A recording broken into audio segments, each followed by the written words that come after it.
What is going on, YouTube? Lamont at large. Today, we're at the Riverside Cemetery here in Troy, Ohio.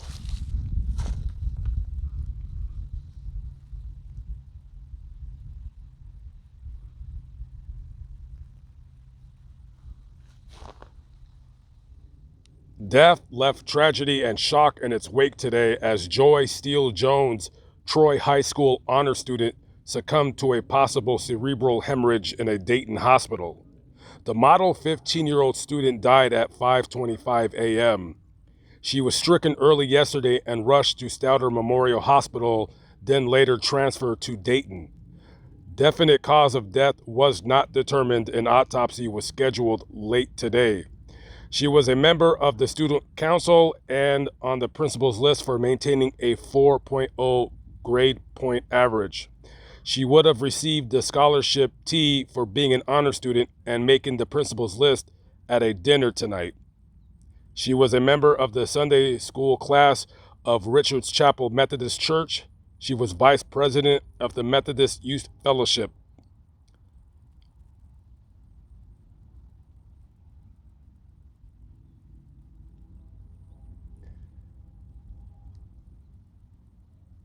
A good student. A good student. On January 13th, we attended the funeral of Amanda Brown, a senior at the JVS. At visitation on Tuesday and on Wednesday, we were able to see students of all ages, sizes, and attire. No matter what, the love for Amanda shined through like a strong beam of light. My husband and I said that on Tuesday during visitation, we thought how it was a definite picture that would stay in our minds forever. That standing in the middle of the room were around 18 students in 3 rows as if they were saying, "Amanda, we all loved you and we have wonderful memories." They stood in that position without conversation for about a half hour. We will never forget the love that was there and the look of their loss of a dear friend. It was such a comfort to see her friends and teachers pay their respects with so much love that shined through for their friend.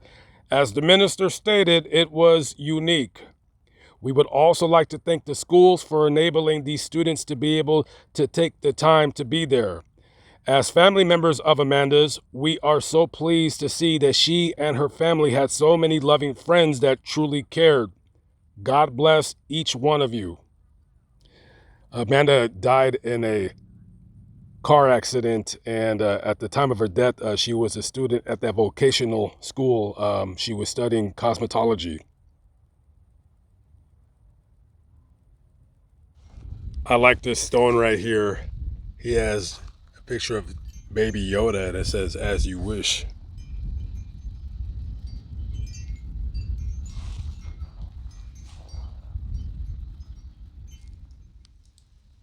Awaiting the return.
April 24th, 1981.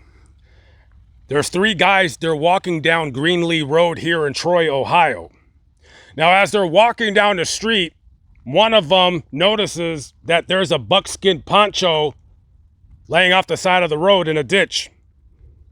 So one of them, they go up to the poncho to pick it up because it looks like they could use it possibly. It looks like it's in good condition. One of the guys grabs the poncho and is startled to realize that under the poncho is a woman. and she's not moving. She looks like she's dead. They immediately go and call 911. Sheriff's deputies arrive to the scene, and they do confirm, in fact, that she is dead. Just by looking at her, they can tell this isn't a transient. This doesn't look like a woman that they would call a prostitute or a drug user. So they take her to the coroner's office for autopsy. Now, the medical examiner, as they're doing an autopsy, they quickly find that she has been, in fact, strangled and she's been beaten. So they're looking at her, during an autopsy. They do everything that you can think of. There's no signs of sexual assault, and they're looking in her mouth and her teeth. Her teeth are in good condition. Looks like she takes care of herself. She was not dirty. This girl was not living on the streets or nothing of the kind. Now, none of the deputies recognized her. She was about 5'6", weighed about 130 pounds. She was wearing Wrangler brand jeans. She had a turtleneck sweater. It was orange and brown. She had a white bra. Oddly enough, was not wearing shoes or socks. She had light colored brown eyes, reddish brown hair. She had freckles. And her hair was done into braids, kind of like pigtails right here. Despite the fact of media attention all throughout Ohio and it going nationwide after so many years, her identity was still unknown. So authorities called her the buckskin doe after the buckskin poncho that she was wearing when they found her. Now, this poncho looked like it was handmade, which could be quite expensive. And throughout the years, people would, post flyers or online posts, and nobody knew who this girl was. This was somebody's daughter, and she was murdered. Now, people start putting out theories that maybe she was the victim of a serial killer that authorities believe was a truck driver who went by the name of Dr. No. Now, we'll delve into that story in the future. And they also believe that maybe she was a victim of a series of murders, that somebody was killing women with red hair.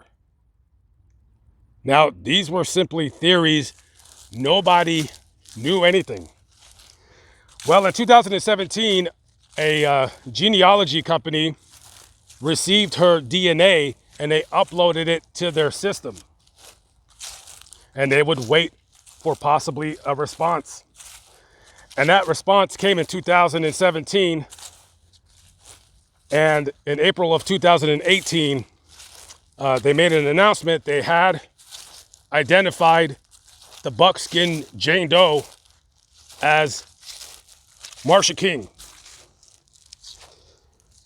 Marsha King, 21 years of age.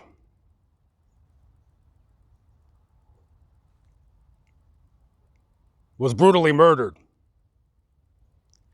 And her killer is still out there if he's alive. Now, her father died before finding out what happened to her. The mother, as far as I know, is still alive. The last time the family seen her was in 1980. She hitchhiked out of Little Rock, Arkansas. Now, basically going on some stable isotope test, they're somehow able to determine that she had spent some time between the time that she left Little Rock and she was found dead here in Troy, that she had stayed for 3 or 4 months in the Texas-Oklahoma area. So the question remains, did she have a boyfriend and they got into an argument and he killed her? Was she in fact a victim of a serial killer? We do not know. We do not know. But there's going to be a number on your screen. Nothing but a shot of the dark here. If anybody has any information on this girl's murder, give them a call. And they decided to leave her here, and so her stone was replaced with one that has her name on it.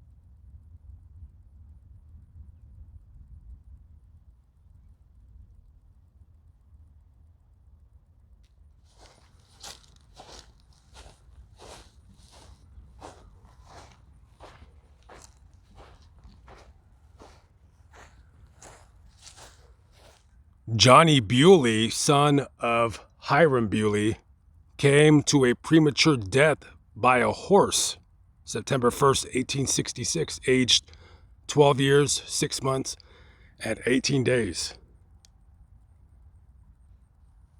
To the memory of the defenders of our flag, 1861 to 1865, this is only but a small amount of the casualties of the Civil War. I do look forward to one day, and I don't know when, but it will happen. I will start delving into more Civil War related content. Okay, guys, that wraps up the video. I gotta hit the road. I have about a 400-mile drive ahead of me. I gotta head to Pittsburgh, and I'd like to start driving before the sun goes down. Live but not live, still alive by the grace of God. I'm on at large. Thank you for watching. I always appreciate it. See you in the next video. Peace out.